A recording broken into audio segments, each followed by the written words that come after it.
तो आइए मित्रों शुरू करते हैं मौर्य साम्राज्य। मौर्य साम्राज्य क्या था? देखिए, मौर्य साम्राज्य के संस्थापक चंद्रगुप्त मौर्य को माना जाता है। मौर्य जो साम्राज्य था 322 ईस्वी पूर्व से लेकर 185 ईस्वी पूर्व तक रहा, और जो उसके संस्थापक चंद्रगुप्त मौर्य थे वो 322 ईस्वी पूर्व से लेकर 298 ईस्वी पूर्व तक शासन किया। अब देखिए, जो चंद्रगुप्त मौर्य था, ये मौर्य वंश का स्थापना कैसे हुई? मैं बताऊं कि मौर्य वंश के पहले एक घनानंद नामक शासक था, जो नंद वंश के अंतिम शासक था। घनानंद के दरबार में ये चाणक्य, जो चंद्रगुप्त मौर्य के राजनीतिक गुरु चाणक्य थे, कौटिल्य थे, वो मंत्री हुआ करते थे। और घनानंद जो था वो एक क्रूर शासक था, ठीक है। वो किसी की बातें नहीं सुनता था, बहुत क्रूर था, उसके अंदर किसी का रिस्पेक्ट करना नहीं जानता था।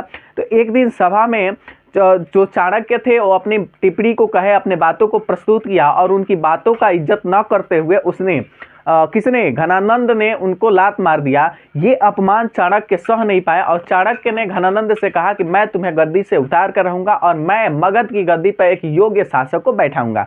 उन्होंने चाणक्य एक योग्य शासक को ढूंढने के लिए क्या किए कि वो क्षेत्र में चले गए। जब वो क्षेत्र में गए, चाणक्य गए एक योग्य शासक ढूंढने के लिए, तो एक लड़का मिला जिसका नाम था उसका नाम क्या था? चंद्रगुप्त मौर्य मिले, और चंद्रगुप्त मौर्य को उन्होंने अपना शिक्षा दिया। शिक्षा देने के बाद से उन्हें योग्य बनाया, एक राजा के काबिल बनाया। उसके बाद से उन्होंने चाणक्य चंद्रगुप्त को लेकर घनानंद के ऊपर हमला कर दिया, और उसके बाद से जो चंद्रगुप्त थे, चाणक्य की सहायता से उन्होंने मगध पे अपना अधिकार कब्जा किया। देखिए, अधिकार के बाद से इनकी राज तिलक हुई। राज तिलक के बाद ये मौर्य वंश के संस्थापक बने। कौन? चंद्रगुप्त मौर्य। और वहीं से मौर्य वंश की स्थापना हुई, और ये मौर्य वंश के प्रथम शासक कहे जाते हैं। देखिए, मौर्य वंश क्यों नाम पड़ा? चंद्रगुप्त मौर्य के बाद मौर्य वंश क्यों पड़ा? क्योंकि चंद्रगुप्त मौर्य के माता का नाम मूर था, और मूर के नाम पर ही मौर्य वंश पड़ा। अब देखिए, जो चंद्रगुप्त मौर्य को जो मौर्य वंश है उसे क्षत्रिय कौन कौन बताता है? क्षत्रिय बताने वाले जैन ग्रंथ हैं और वैद ग्रंथ, ये दोनों ग्रंथ कहते हैं कि जो चंद्रगुप्त मौर्य थे या मौर्य वंश है वो क्षत्रिय है। अब देखिए, कुछ लोगों का यह भी मत है कि मौर्य वंश शूद्र है। अब देखिए, शूद्र कौन कौन कहता है?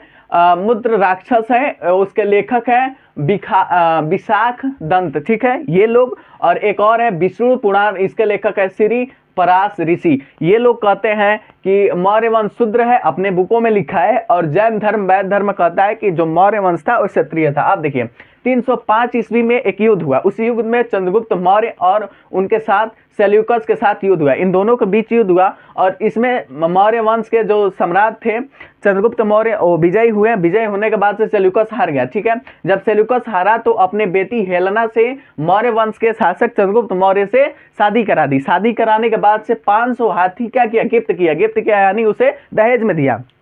उसके बाद से दहेज में कंधार, काबुल, हेरात, पश्चिमी ईरान और बलूचिस्तान को दहेज में दिया, ठीक है। देखिए, उस समय क्या क्या दहेज में मिलता था?